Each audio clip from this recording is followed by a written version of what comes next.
Assalamualaikum warahmatullahi wabarakatuh. Selamat pagi anak-anak. Hari ini kita akan belajar tematik 3, subtema 1, pembelajaran 3. Silakan buka buku paket kalian halaman 24. Di pembelajaran 3 hari ini kita akan mempelajari yang pertama yakni menyebutkan bentuk-bentuk interaksi sosial, kemudian mengenal bentuk keragaman di lingkungan sosial, serta menjelaskan pesan dalam iklan di media cetak. Sudah dibuka halaman 24? Jangan lupa siapkan ballpoint atau pensil ya untuk menggarisbawahi, supaya kalian bisa mempelajari apa yang kalian garis bawahi besok-besok kalau mau ulangan. Oke. Di halaman 24 yang bawah itu ada teks bacaan. Nah, teks bacaannya ini tentang interaksi manusia dengan lingkungan. Sebelum kita belajar tentang interaksi manusia dengan lingkungan, ya Ibu mau mengingatkan kalian. Manusia itu kan termasuk makhluk sosial, ya. Kenapa kok manusia itu disebut makhluk sosial? Karena manusia itu tidak bisa hidup sendiri. Manusia itu butuh bantuan orang lain untuk memenuhi kebutuhan hidupnya. Misalnya, kalian sedang sakit, pasti butuh dokter.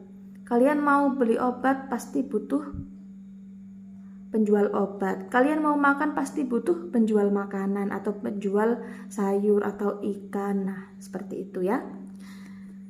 Kemudian kita masuk ke bacaannya. Interaksi manusia dengan lingkungan. Lingkungan itu apa sih? Kita garis bawahi. Lingkungan adalah segala sesuatu yang ada di sekitar kita. Lingkungan itu misalnya alam yang diciptakan oleh Allah. Itu salah satu contoh lingkungan. Selain alam, ada juga lingkungan sosial. Selain lingkungan alam tadi ya, lingkungan sosial, lingkungan budaya, lingkungan ekonomi, lingkungan rumah, lingkungan sekolah, dan masih banyak lagi. Lanjut ke halaman 25. Kita akan mempelajari satu persatu. Yang pertama adalah interaksi. Apa sih interaksi itu? Interaksi adalah hubungan timbal balik atau saling mempengaruhi antara satu individu atau kelompok dengan individu atau kelompok lain. Sudah digarisbawahi? Nah, di lingkungan manapun ya, baik di rumah, di sekolah, di masyarakat, di lingkungan budaya, itu kita pasti berinteraksi. Kita saling memengaruhi, kita saling berhubungan timbal balik. Contohnya ini. Penjual makanan harus berinteraksi dengan pedagang bahan makanan di pasar atau dengan pembelinya.